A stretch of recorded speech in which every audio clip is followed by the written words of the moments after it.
Yes, people. We're live and direct. So all that what I just did. No. I made sure it was muted because I knew you were gonna do something crazy, right? Me? Always Do got, something always got to prepare. crazy. Always got to prepare for Mike. Yeah, be ready. Me? Do something crazy? Never. I don't do anything crazy, mate. Anyway, welcome to beautiful, lovely, indulgent episode of. NFT Friday. No, I was just gonna say there's a drum roll, Oh. please, and then I was gonna do the drum roll just like this. NFT Fridays. I don't know why this Freddy's here, but all right. I'm Freddy's showing you here. off the voice acting skills, isn't it? Is it him? Is it me? Marcus had a great day today, as you can tell. My belly is full. My bucket is large. All right, guys, we're gonna go for the, Don't forget the king. we're gonna go for the beautiful blue. Oh, no, we should do the entrance room. no, Do no, the entrance room. Do the entrance room. Woo! It's then stepping. Come into the camera. Sorry, we'll do it again. Let's do it again. Oh man. Ready? 3, 2, 1.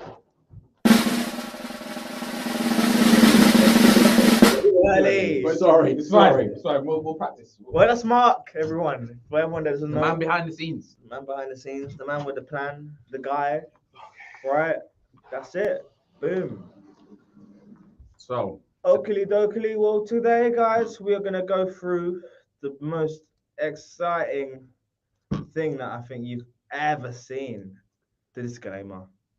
So. Oh, that's so exciting. Excited. It really is. It really is exciting. All of our Keep content. out of the jail. All of our content, right? Don't forget, it's for education, information, and entertainment purposes only. Should not be considered as investment advice or recommendation to buy, sell, hold any assets, or place any what? Trades. Woo! Because the SEC might come to get you. Woo! Please do your own research. Our content should only be used for informational use only, and it's very important that you do your own research before making any investment decisions, which will be based on your own circumstances, right? Yeah, man, that guy knows it up by heart. You should always take independent professional advice from a professional advisor. Really? Is there any professional advisors here today? Have you got the paperwork, Mike? No, I got tissue.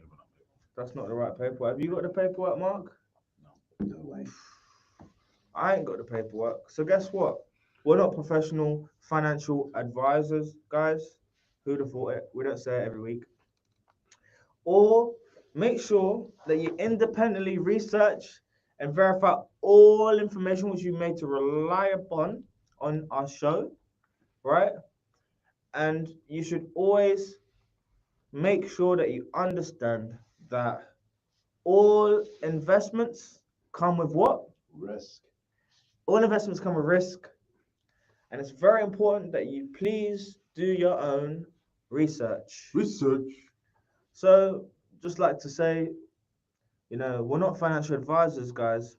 However, we're working in collaboration with several accredited financial advisors. So guess what? If you need a financial advisor, get in touch. I will put you in touch with an accredited financial advisor. It's that simple. This is also if you're a billionaire watching this, we may have financial advisors that work with all billionaires. Just to say. You need help. Don't forget it. All right? Not all about you. It's about diversification. It's about estate planning. It's about multi-generational trusts. Ooh. Don't forget. Anyway, guys, the topic of today, the discussion of today, something quite interesting that we don't want to forget about, right? Now, something's brewing in the air. All right then, Mike. I'm trying to record. Flip it. Flip it. Oh, there we go. Something's brewing in the air, guys, right? What's brewing in the air? Is the good old SEC. The SEC. The SEC. Stamping down on crime. Stamping down on money laundering. Make sure you pay your tax. The SEC. Right, now, we've got lovely Gary Gensler. Gary Gens coming in with his pants pulled up his trousers. Upset, I'm upset because I was backing this guy. I know you. Remember? Yeah, you I were was backing I him. was backing You him. I were was like, he's backing gonna be him. so good for crypto. Now He's look, the guy. What happened? he's attacking everyone. I just don't understand what happened. But it's his job to attack everyone. He let me down more than Sanchez at Manchester United. That's a big Big letdown. that's a big letdown, bro. Big letdown. Well, to be honest with you, I think he's doing his job, man. I mean, cracking down. He is. Don't forget, he's not the boss, right? He's got the boss that Doing tells his him job. what to do, right? Right. He's got the boss that tells him what to Yeah, do. true. And his bosses that tell him what to do are bloody ruthless. If you watch Billions, then you know. If you watch Billions, then you will know they're Yeah. bloody ruthless. Yeah. So don't blame him, right? But now, guess who's under the flames, right? We had Binance under the flames. We had, I don't want to talk about this Tonga under the flames. Now, we've got OpenSea Under the flames. under the flames, under scrutiny. You see that hand right there? That hand is not nice. It looks crippled, right? Something bad's happening. It's climbing out of the water to get it. That's it, right? So guess what's happening now? The SEC are coming for OpenSea, and they're saying, what they're saying, Mike? The NFTs are securities. Which I guys, to be honest, I would have said that they are, to be honest. Like when we actually think about it, like But why? because they are assets that people are buying and are being sold as sometimes part ownership in a company with a potential increase in value. So according to the Howie test, if it looks like a duck, smells like a duck, quacks like a duck, It's a duck. it's a fucking duck. That makes sense. Bro, this looks like a security, smells like a security, acts like a security, but it's meant to not be a security. But it's crypto.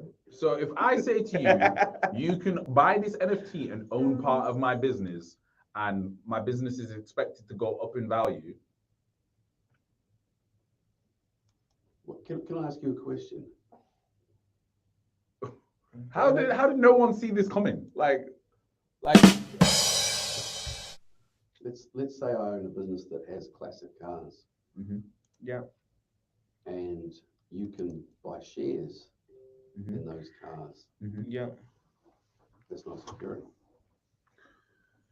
Well, if you are selling the cars as the opportunity to have ownership in the company, it's the same as what people do in the alcohol space, right? You buy barrels of whiskey. That's right. It doesn't mean It's that not security. it's not a security. Mhm. But yeah, it's I hear you. It's a good point. But in a space where there's the SEC are looking to come for you for any shape, reason, and form, I don't know why. But even let's take it to a closer reality. Let's say I have a piece of art like Van Gogh, and I fractionally sell part of that off to lots of people. It's not security, is it? It's a piece of art. No, it's a security.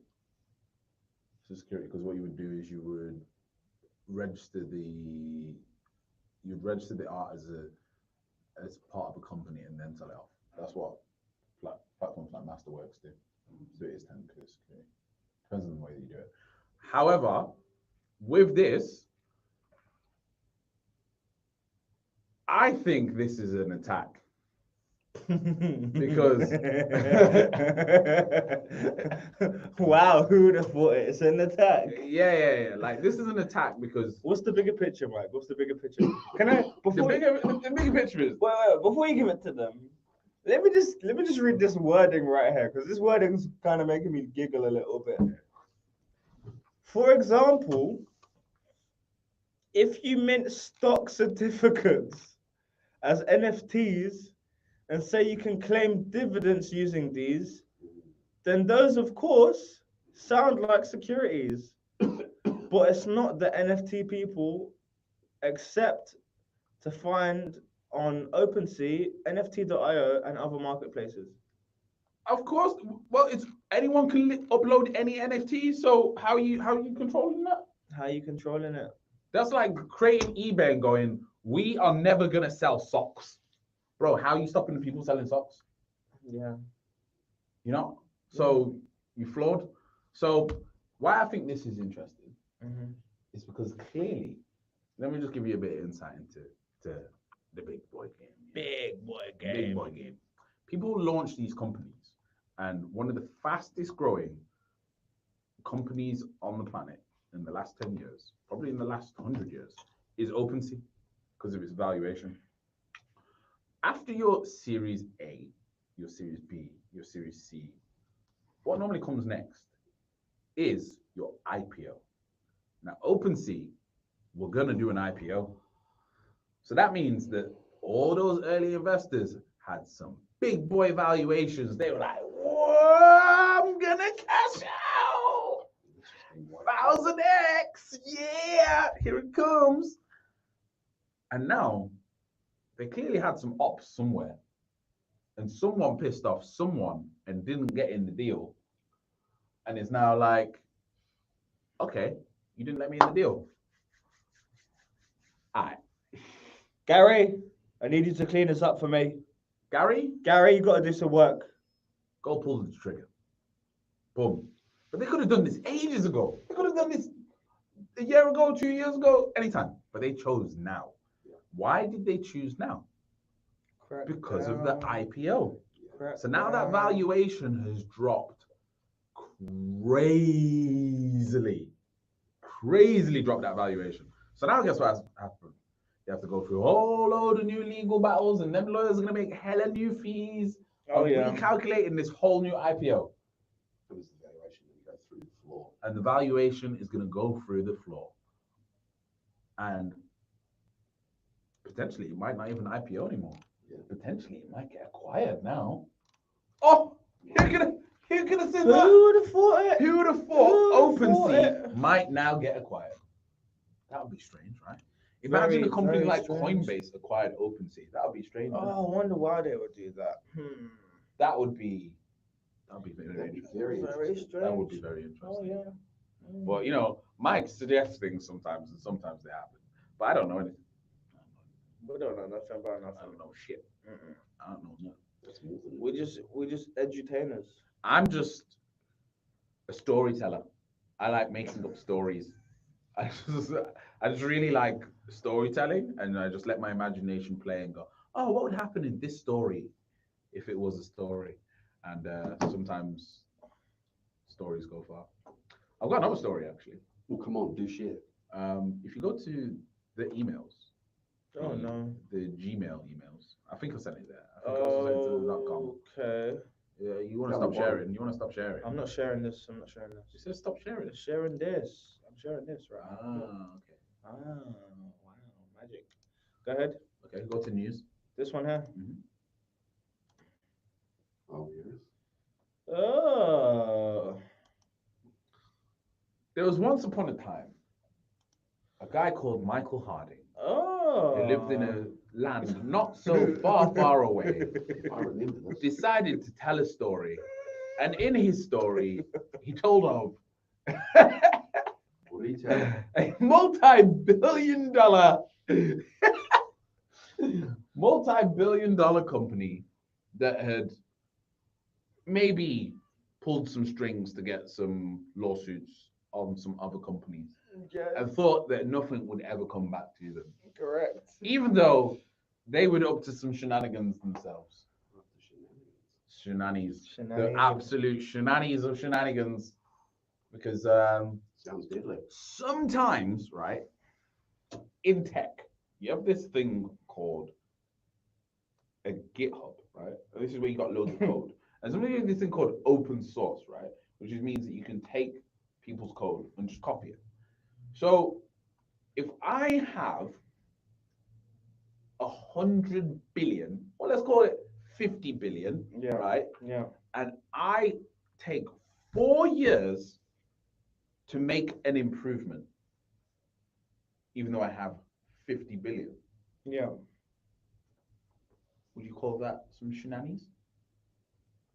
Considering there's open source, considering there's GitHubs of people doing exactly what you want and need to do, but it's taking you 4 years with 50 billion to get the job done. But the governance. It's a bit slow, right? So there is some shenanigans. So for a long time, this storyteller was saying that one day a certain company would start getting attacked. Oh yeah. A thing called Uniswap would get attacked. Oh yeah. A thing called OpenSea would get attacked. Oh yeah. And a thing called MetaMask would get attacked. Oh yeah. And then maybe the actual whole foundation would get attacked. Mm-hmm. And coincidentally, in the last year, all 4 of those things have happened. Mm-hmm. Now, this storyteller is either from the future or is one amazing storyteller. What a great storyteller. So, yeah. For all of this. For all of this.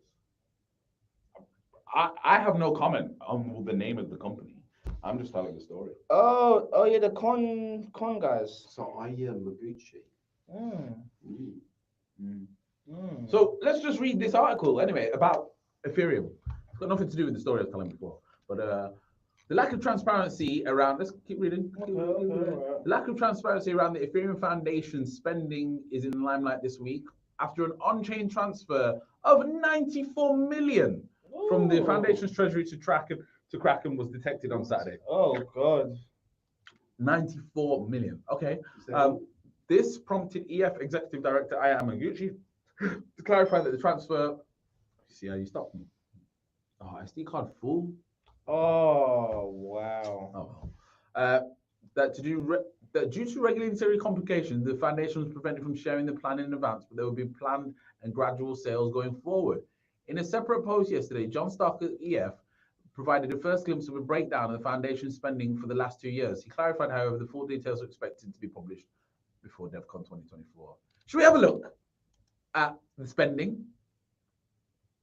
Layer 2's R&D 0.8%. Layer 1's and R&D 30.4%. Internal ops 8.1%. Developer platform 7.8%. Community platform 21.8%. Applied ZK 7.2%. Interesting. Very, very interesting. So that's billions. Is it saying how much the whole foundation has got? It should say in the article somewhere. For the last 2 years, I spent 25% of it. So 100 million a year in grants are being given out. Okay. So the Ethereum treasury is currently sitting at 687 million. I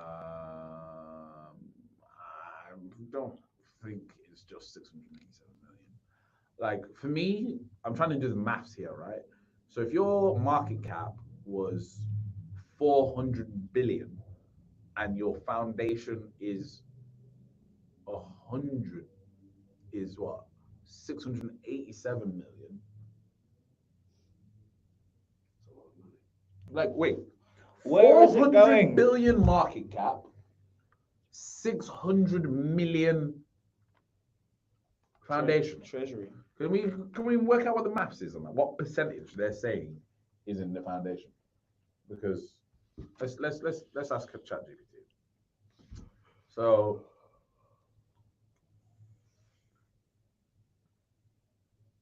dear ChatGPT, please can you do this maths equation for me? I would like to know what percentage of 400 billion is 687.5 million.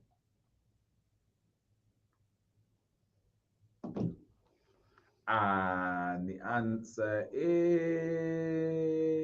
it's giving me the maths, it's giving me the big maths, it's giving me the big equation.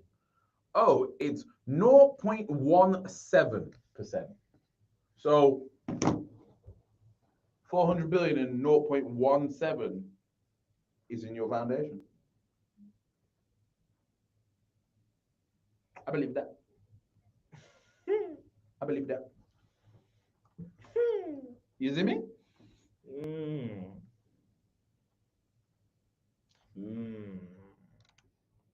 So, well.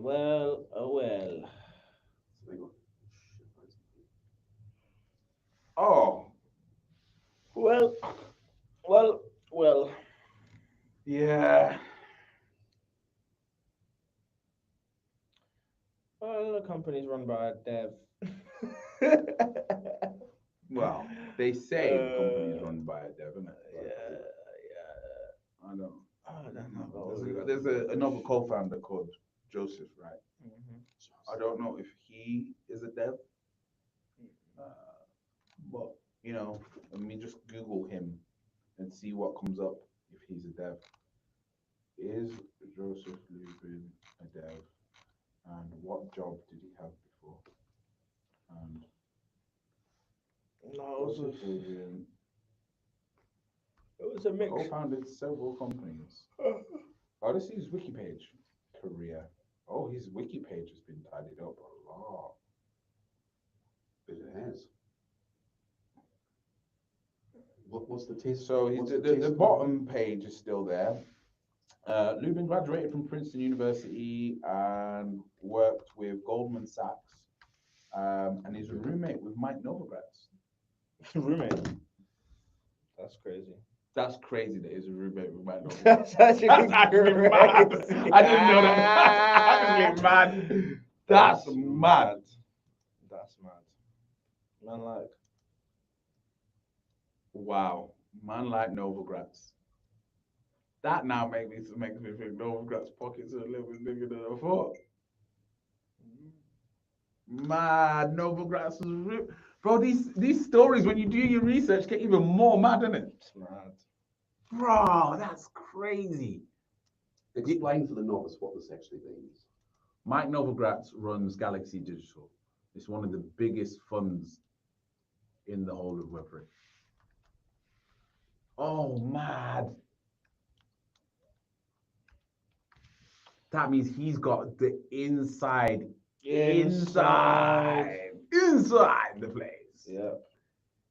Because there's a different bond with a university roommate.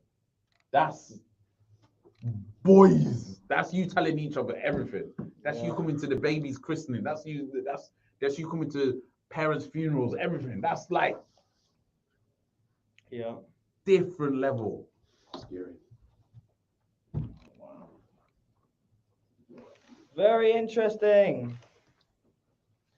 Very interesting. Mad.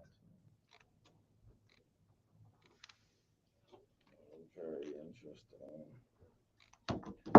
Well, the more you know. It's crazy shit. Yo, I'm gonna get Mike to join my team. The more you know. I'm building this team with super mics in it. So So Mike Novogratz gotta be in there.